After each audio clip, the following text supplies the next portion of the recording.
Hey students, I thought it might be useful to a few of you if I looked at chapter 17 and did some examples. I ran out of time in class and it's kind of nice to see some of these, although you have a lot of homework problems to do and I've done a lot of videos of the homework solutions, so maybe that's enough, but just in case this might be helpful to a few people, I decided to look at my example list, and had we had more time in class, I would have lectured on these examples from the back of the book, these 6. So let's start here with number 4. And number 4, I've printed it up here. It says this: the speed of sound in air, measured in meters per second, depends upon the temperature according to this equation. Now, you might remember that in class, we derived this, or at least I should say we nearly derived it. The other textbook actually derived it, the OpenStax, and came up with this 331 over the square root of the temperature on the Kelvin scale over 273. And then through a little binomial expansion, or even a Taylor series, however you want to do it, you can show that that comes out to approximately, and here's the binary expansion, 331, and then it's 1 plus temperature on the Celsius over 273 raised to the 1/2 power. And if you expand that out, you do get, with a little more accuracy, what they're saying here, 331.5 plus 0.607 and temperature on the Celsius scale. So that's where that comes from, and like I said, that's worked out there in the textbook. Well, I'll save some time. I was going to show you the textbook, but let's just take that. Then it goes on to say, in dry air, the temperature decreases by about 1 degree Celsius for about every 150 meters rise in altitude. A. Assuming this change is constant all the way up to 9,000 meters, what time interval is required for the sound from an airplane flying at 9,000 meters to reach the ground on a day when the ground temperature is 30 degrees Celsius? So in this picture, if you will, we'll have a airplane flying along, and the ground is way down here somewhere. And it produces this sound, and up here it is cold, and down here it is hot. And you can see in this equation that the speed depends on the temperature. And so the speed up here would correspond to slow, or at least slower. And then it would go faster and faster and faster.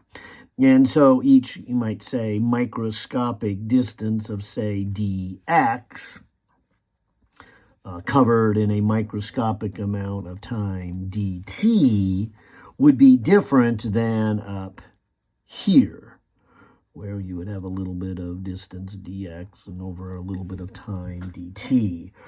Of course, going back to Physics 121, we know this. We know that velocity is then dx dt. And so what we could do is, separate these out. Let's see, I think we're looking for time. Let's come back here. What time interval? So if I were to solve this equation for time, it would be this, that you would have some small moment in time equal then to this dx, so a small distance over the velocity at that particular position. And of course, the smaller you make that, that's why we use our calculus, the more accurate this is. So in a microscopic limit, this is a constant value for a microscopic amount of distance, and then we get some microscopic amount of time, and then we would add them all up. That is, we would do an integration, and then that would give us then the total time t. And so this is what we need to accomplish. This is the heart of this problem as we put together, two concepts we learned. One is that the speed changes with temperature, and the earlier one in the earlier class is how time and position and velocity all fit together. And I suppose a third piece has to be put in there because we've learned that velocity depends upon temperature. And then they're helping us with a little phrase here, giving us how temperature depends upon on distance. And that's going to really help us here because we're integrating over this distance. We're going from, 0 to 9,000 meters. Or actually, we're going down. We're going from the top 9,000 meters on down. In other words, what we know is how velocity depends upon time. I'm on temperature. But what they're telling us is how temperature depends upon x, the height, the altitude. And so we can write this really as a composite function, but then say we know how the velocity changes with position. So again, that's going to be kind of the key to this problem. So if I kind of make a grid here, and say, okay, here's going to be the ground, and here's going to be the airplane, and the sound's going to come down here. I guess, like all problems, I need to pick, where do you want to call 0? And I think it's most natural to call the ground 0 and the plane at 9,000. And so that means you're calling up positive. And I'll stick to that. I guess I don't mind that. I guess I just want to be careful to realize then that the velocity then of the sound waves are a negative direction. Because when I, did this little calculation here, I guess let's see, depending on how you want to look at this, I was at least implying, and I guess this is true, but part of that was, magnitude, and that's what I guess this is. This is the magnitude of the velocity. So I wouldn't want to just plug this in. I would want the negative of that because this velocity is going to go down. That's probably the most obvious thing that I need to be careful with, and the thing that I could really mess up mathematically here if I don't take that special moment and say, okay, I need to read the math. What is the math really telling me here? What is my coordinate system? And as I keep telling you guys, that, physics is about knowing how to apply a few but powerful fundamental concepts to explain a universal phenomenon. And, and we don't do a whole lot of memorization, but a lot of deductive reasoning here. And so we've got to just be careful and consistent. And so if we're going to call this 0 and this 9,000 and have the sound go from the plane down to the ground, and nothing's wrong with that. I think that's the most natural way to do it. We just want to be careful not to use this equation directly because it gives us a positive value for the velocity, and we need a negative one. And so we just got to put a negative in front of it. It's not a big deal, but it's something that I could see could be easily carelessly overlooked.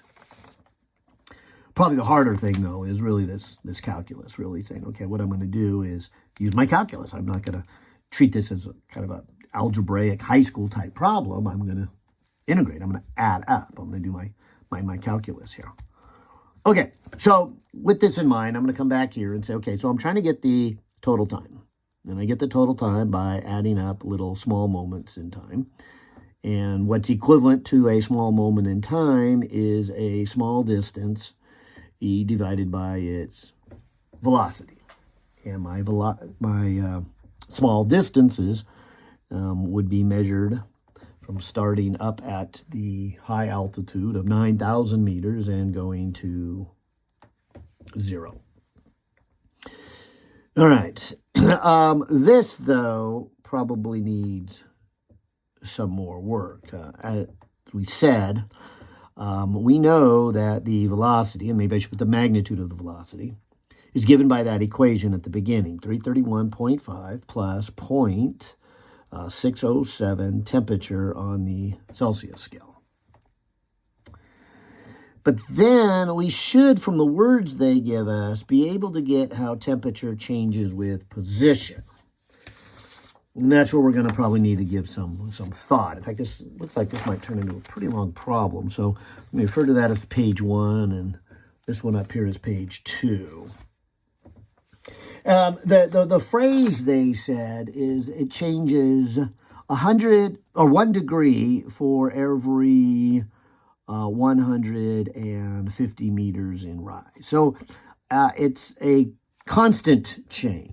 That is, if you were to plot temperature and x, the height up. Maybe I should switch that to a y, but I've been working with an x. So let me refer to this as the x-axis going up. Okay. Then I guess I'm going to have some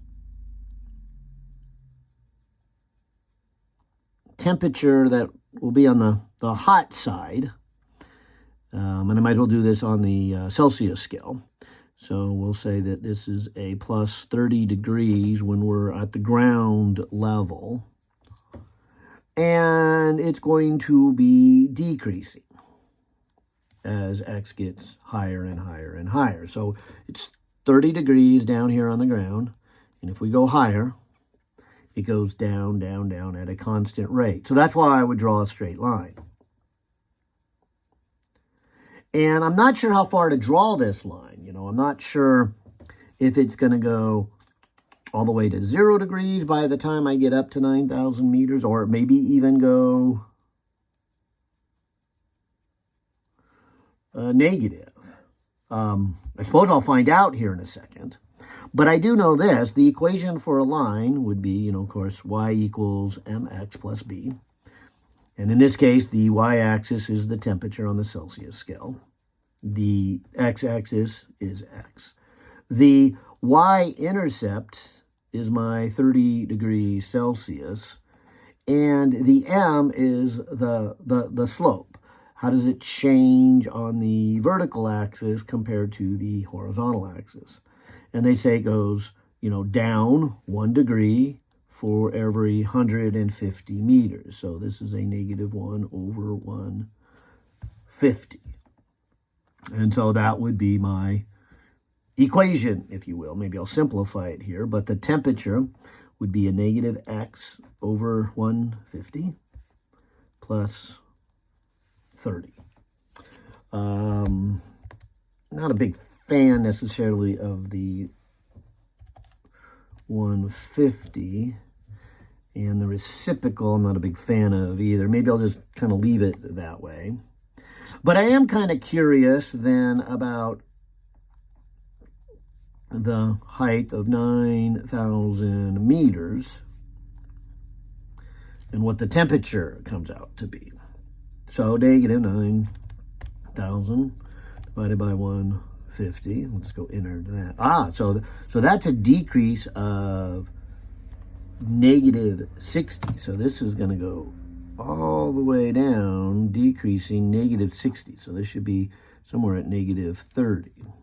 And you can see when I finish the equation and add 30 to it, I'm going to finish it at negative 30. So in my picture, I'm going to just say, okay, negative 30 here. So it, I guess, starts here cold at a slow speed, goes faster and faster and faster, and some places it gets to 0 degrees, and then faster, faster, faster. I guess it's linear, so it's halfway. But eventually, gets to the ground level, 30 degrees, maybe a desert, I don't know. 30 is pretty warm, but not necessarily a desert. Anyways, there is my equation then, right here, of temperature based on position. And of course, this is my velocity based upon the temperature. So let's put this composite function together. Again, I guess I'd call this velocity as a function of temperature and temperature a function of position. So it'd be the 331.5 plus 0.607 times then the temperature equation, which is minus x over 150 plus 30. And so this is 331.5 plus, and I guess this right here would be the 0.607 divided by 150. So let's call that a 0.00, let's call it 405x, oh, negative. And this is the 0.607 times 30. And so this would be 18.21. Okay. And if I put these two together, I'll write this one first, negative 0.00405x. And then I'll take this and add it to the 331.5 and get a plus 349.7. This then becomes the velocity as a function of position. All right, now that I did all this, I'll call it the side math, that is, put together the temperature of position, velocity versus temperature, and then the big one is the fact that we have to integrate then. I can say, okay, the total time then is this integral from a height of 9,000 meters to 0, dx, and then we're going to integrate the velocity. But again, let me just kind of repeat here. My velocity is negative of this equation because this equation is based upon positive numbers. So the negative of that is a plus 0.00405x. Okay, then minus 349.7. And of course, you can probably now see this is a perfect U sub. And so if we let U equal the plus 0.00504x minus 349.7, then du becomes plus 0.00405 dx. And so when we take this equation down for time, we can replace the integration of dx with du. So in place of dx, I'm going to put du over 0.00405. And then I'll put a du. And so this is going to come out to be, let's see, 1 over 0.00405 for that number. And then I have the natural log of u evaluated from the two endpoints. I didn't bother to figure out what the endpoints are in terms of u. I could, but I find it a little more useful. Maybe not this time, but most of the time, instead of changing my values of my endpoints for x into values of u, is just to change my u back to my x's here. So this would be the natural log of plus 0.00405x minus 349.7, then evaluated from 9,000 to 0.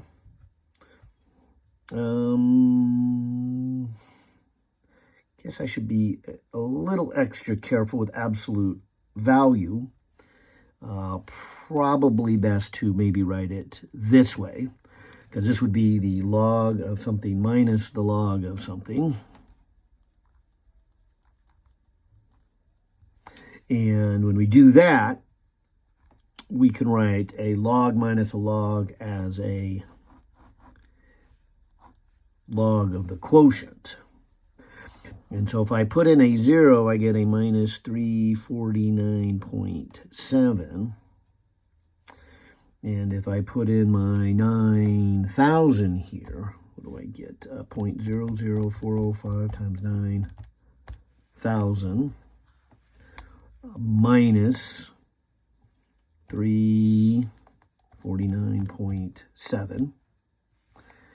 And I get a negative 313.25.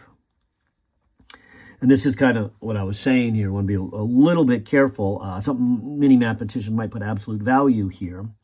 But if I write it as the quotient, I'll have two negatives, and so it's positive, because obviously you don't want this ever to be the log of a negative number.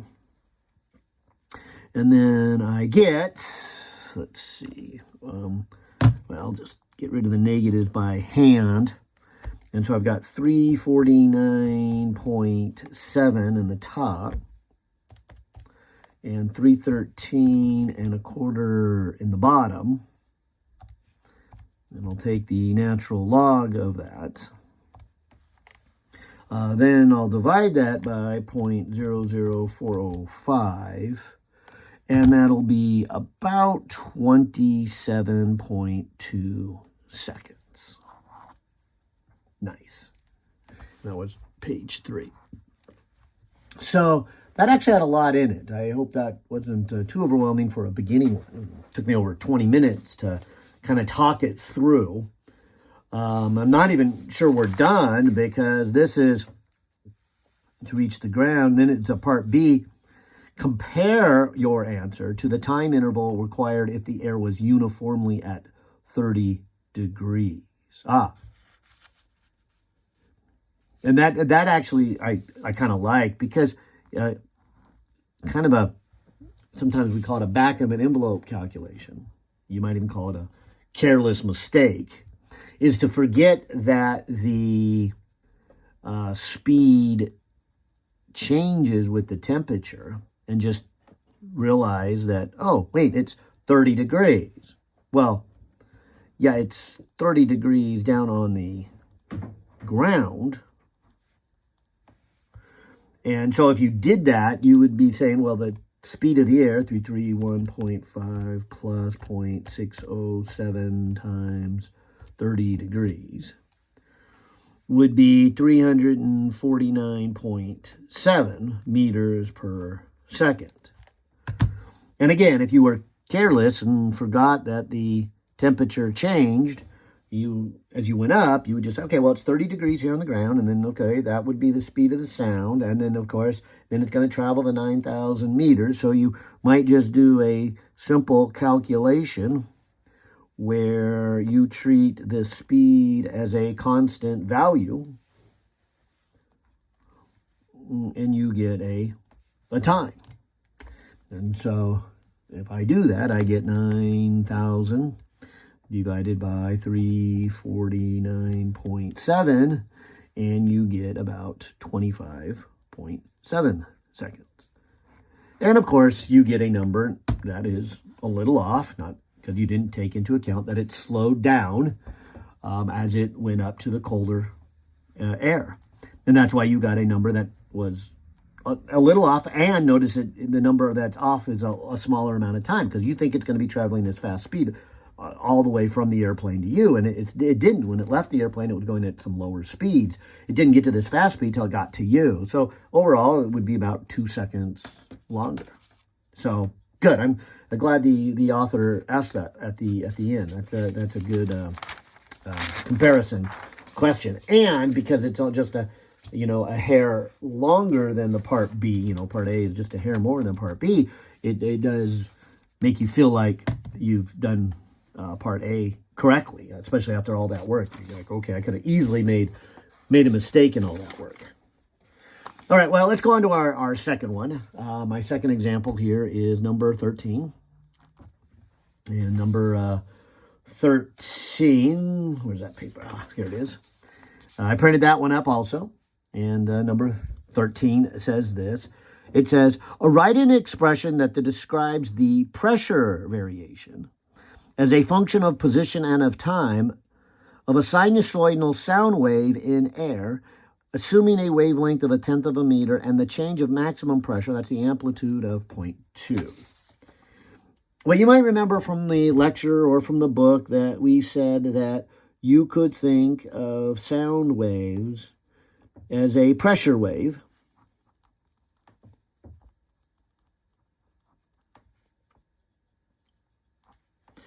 You could also think of it as a displacement wave.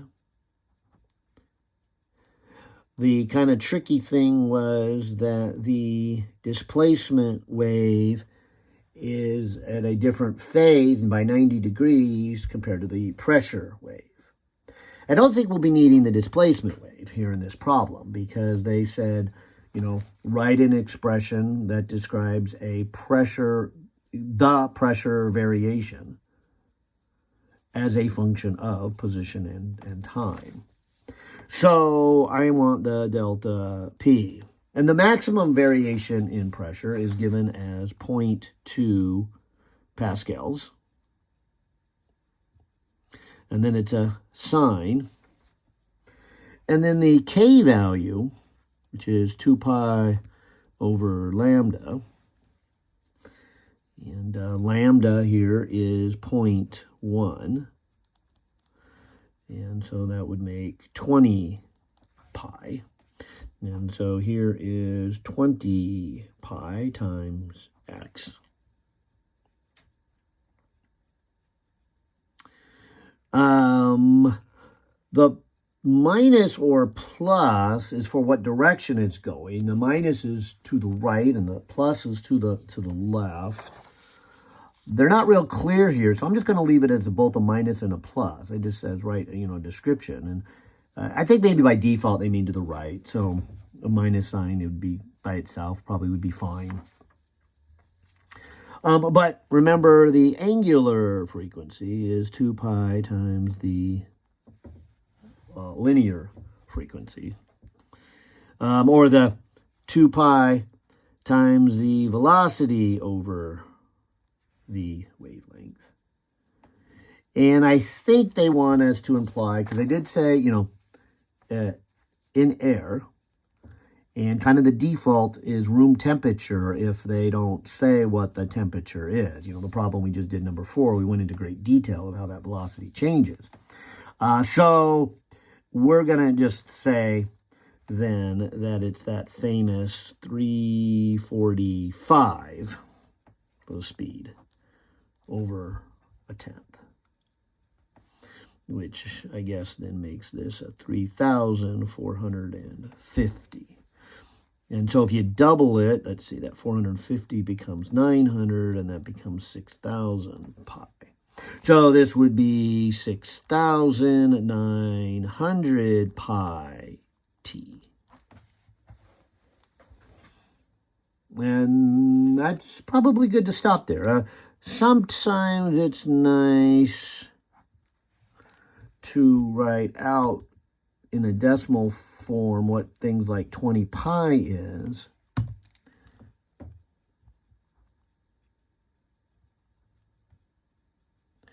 I'll call it 62.8. And also the 6,900 pi.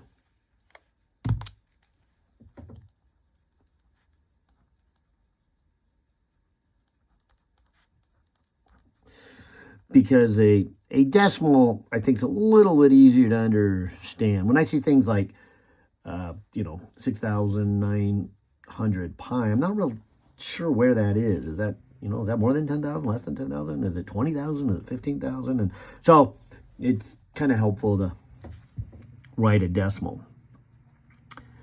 But whether you write a decimal or not, I think we've answered the author's question here. So that's a much shorter and I think easier problem. I guess that's why the first one was coded blue for medium, and then easy, or at least the easiest. There's no easy ones, but easiest. And then I guess likewise here, number 19. And so number 19. And it's, oh good, it's a black one, so maybe this one isn't too bad. Then we got some blue ones. Oh, and the other two are blue ones. Okay. All right, so looking at this black one here. Here it says, the intensity of sound waves at a certain distance, a fixed distance from a speaker vibrating at 1 kilohertz is 0.6 watts per square meter. A, determine the intensity that results if the frequency is then increased to 2.5 hertz while a constant displacement and amplitude is maintained. Well, the heart of this problem is getting at the equation we worked out and the book worked out for the intensity of sound waves. And like the string waves we did in previous chapters, 4 factors come into play. One is the density of the air. Kind of makes sense because part of the sound waves are the movement of those air molecules. So, the heavier they are, the more kinetic energy they have. The rate at which they approach you, and so I'll call that velocity. And that kind of makes sense because power is energy per time. So the energy has to do with the mass, and then the energy per time would be the rate.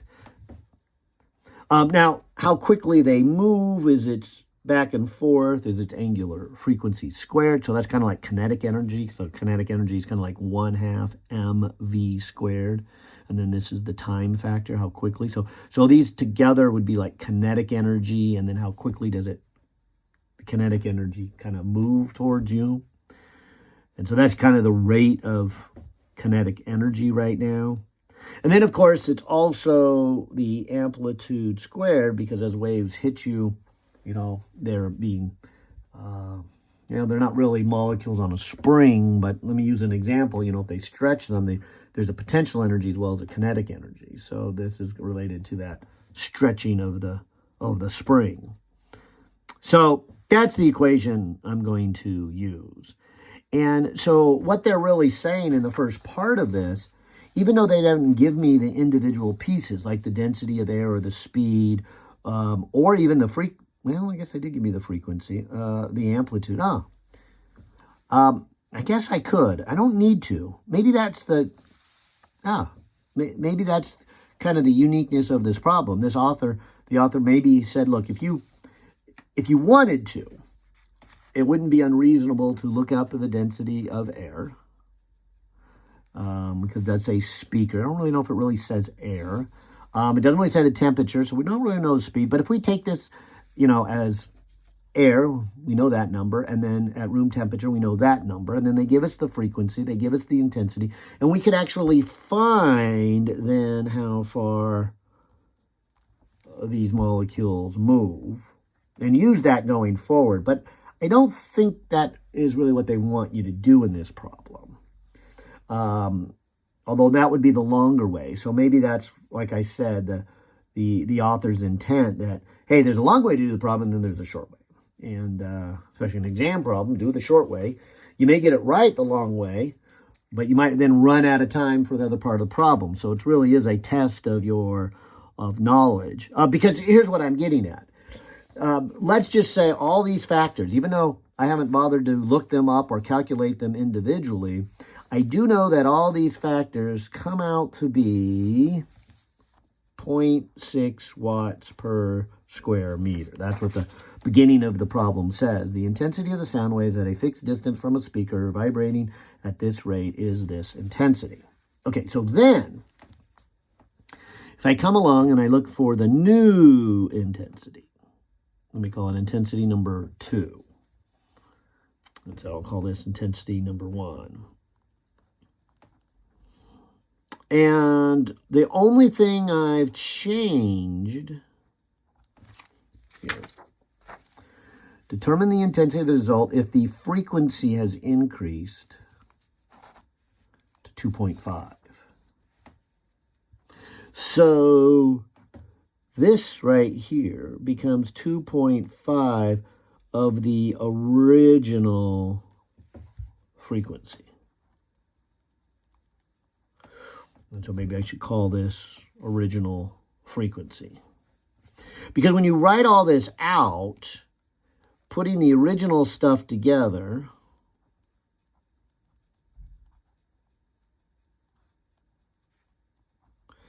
then you would just have this multiplication factor of 2.5 squared right next to it. And so you could take all those factors and call it 0.6, since that was the original intensity, and then has gone up by 2.5 squared. So 2.5 squared is 6 1/4. So it's 6 1/4 more than the original 0.6. And so we're at 3.75 watts per square meter. And I think that's a little easier than, again, taking an extra step back here to figure out what this is and then just putting it back in to get that number. But either way, you should get that same number. So that's A. And I think the same thing can be said about B, where it says here, calculate the intensity if the frequency is then reduced by a factor of 1/2. And the displacement amplitude is doubled. Okay, so let's call this intensity number 3. Because using this same equation, I'm now going to take the frequency and cut it in half.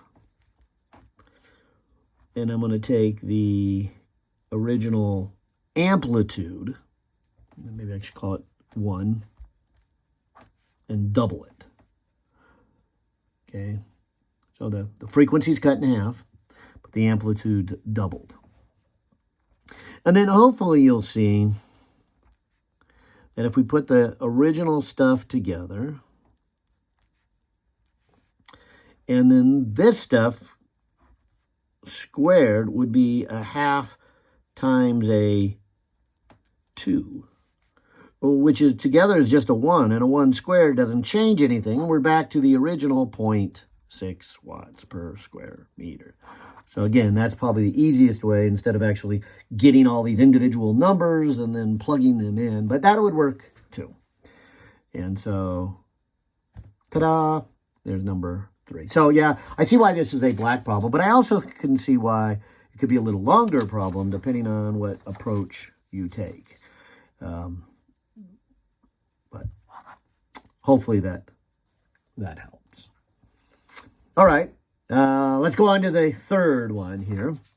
Actually, you know what I'm thinking? Maybe I'll cut this video into 2 pieces. I wanted to do all 6, but I think these other ones might take a little while. Maybe not as long as this first one here, but they might take a while. And so it might be better if this was in 2 pieces. So I'll stop this and then start another video. All right, take care.